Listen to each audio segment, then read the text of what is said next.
Hello friends, welcome to smile talk paramedical channel.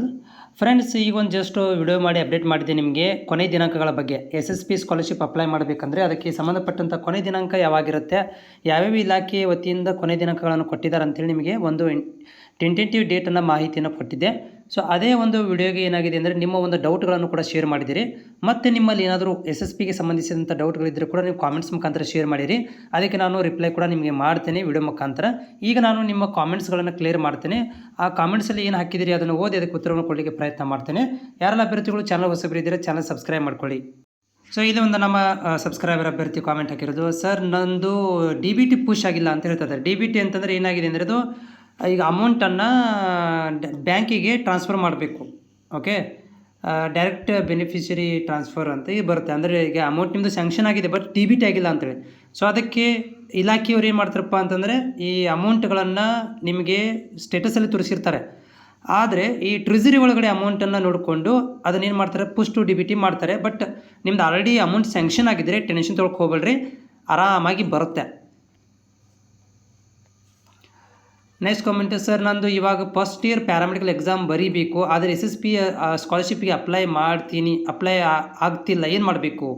ನೋಡಿ, ನೀವು ಇಲ್ಲಿ ಅಪ್ಲೈ ಆಗ್ತಾಯಿಲ್ಲ ಅಂದರೆ ಏನು ಬರ್ತಾಯಿದೆ, ಇಲ್ಲಿ ಆಗ್ತಾಯಿಲ್ಲ ಅಂತ ಹೇಳಿದರೆ ನೀವು ಏನಂತ ತೋರಿಸ್ತಾ ಇದೆ ಅದನ್ನು ಕ್ಲೇರಿಫೈ ಮಾಡಿ. ಅಂದರೆ ಏನಾದರೂ ಅದು ಶೋ ಆಗಬೇಕಲ್ಲ, ಯಾವ ರೀತಿಯಾಗಿ ಅಂತ ನಿಮ್ಗೆ ಗೊತ್ತಾಗಬೇಕಲ್ಲ. ನನಗೂ ನಿಮಗೆ ರಿಪ್ಲೈ ಮಾಡಬೇಕಂದ್ರೆ ಅದು ಏನು ಪ್ರಾಬ್ಲಮ್ ಇದೆ ಅದನ್ನು ಶೇರ್ ಮಾಡಿ. ಸರ್, ನಾನು second year PMS student SSP ಅಪ್ಲಿಕೇನ ಹಾಕೋಕ್ಕೆ ಹೋಗಿದ್ದೆ, ಬಟ್ ಹಾಕೋಕ್ಕೆ ಆಗ್ತಾಯಿಲ್ಲ. ಏನೋ ಒಂದು ನೋಟಿಸ್ ಬರ್ತಾಯಿದೆ. ಸೊ ನಿಮ್ಮ ಕಾಂಟ್ಯಾಕ್ಟ್ ನಂಬರ್ ಕೊಡ್ತೀರಾ, ನಿಮ್ಮ ಹತ್ರ ಮಾತಾಡಬೇಕು. ನೋಡಿ ಏನು ಬರ್ತಾಯಿದೆ ನಾನು ನಿಮ್ಗೆ ತೋರಿಸ್ಬಿಡ್ತೀನಿ.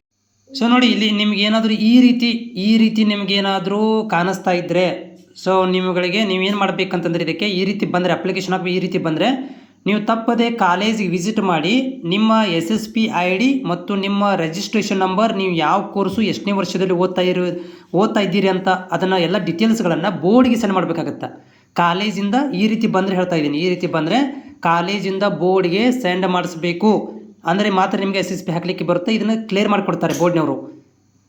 ನೆಕ್ಸ್ಟ್ ಏನಂದರೆ ಇಲ್ಲಿ, ಸರ್ ನಾನು ಪ್ಯಾರಾಮೆಡಿಕಲ್ ಮತ್ತು ಡಿಗ್ರಿ ಎರಡೂ ಕೋರ್ಸ್ ಮಾಡಿದ್ದೀನಿ. ಹೋದ ಸರಿ ಪ್ಯಾರಾಮೆಡಿಕಲ್ ಮೇಲೆ SSP ಹಾಕಿದ್ದೀನಿ, ಈಗ ಡಿಗ್ರಿ ಮೇಲೆ ಬರುತ್ತಾ ಅಂಥೇಳಿ. ನೋಡಿ, ಬರುತ್ತೆ, ಇಲ್ಲಂತಿಲ್ಲ. ಯಾಕಂತಂದರೆ ವರ್ಷ ಕೋರ್ಸ್ಗಳು ಚೇಂಜ್ ಆಗ್ತಿರ್ತವೆ. ಅಥವಾ ಈಗ ಡಿಗ್ರಿದವನು ಡಿಪ್ಲೊಮಾ ಮಾಡಿದವನು ಡಿಗ್ರಿ ಮಾಡ್ತಿರ್ತಾನೆ, ಈ ಥರ PUC ಇದ್ದವ್ರು ಡಿಗ್ರಿ ಮಾಡ್ತಿರ್ತಾರೆ. ಚೇಂಜ್ ಆಗುತ್ತೆ. ಬಟ್ ಏನಂತಂದರೆ ನೀವು ಅಪ್ಲಿಕೇಶನ್ ಏನಾಗುತ್ತೆ ಅಂದರೆ ಮತ್ತೆ ನೀವು ಇದನ್ನುಗಳನ್ನು ಏನು ಅಂತಂದರೆ ಎಜುಕೇಷನ್ ಏನಿದೆಯಲ್ಲ ನೀವು course details, education details, institute details, course details ಎಲ್ಲನೂ ಚೇಂಜ್ ಮಾಡಬೇಕಾಗತ್ತೆ. ಆಲ್ರೆಡಿ ಸೇವ್ ಇರುತ್ತೆ ಅದರಲ್ಲಿ, ಅದನ್ನು ಬದಲಾವಣೆ ಮಾಡ್ಕೋಬೇಕಾಗತ್ತೆ. ಹಳೆ SSP ID ಜೊತೆಗೇ ಅವು ಮರ್ಜ್ ಇರ್ತವೆ. ಅವುಗಳನ್ನು ಬದಲಾವಣೆ ಮಾಡಿಕೊಂಡು ನೀವು ಈ ಡಿಗ್ರಿ ಕೋರ್ಸದ್ದು ಡೀಟೇಲ್ಸ್ಗಳನ್ನು ಹಾಕಿದರೆ ಬರುತ್ತೆ ನಿಮಗೆ.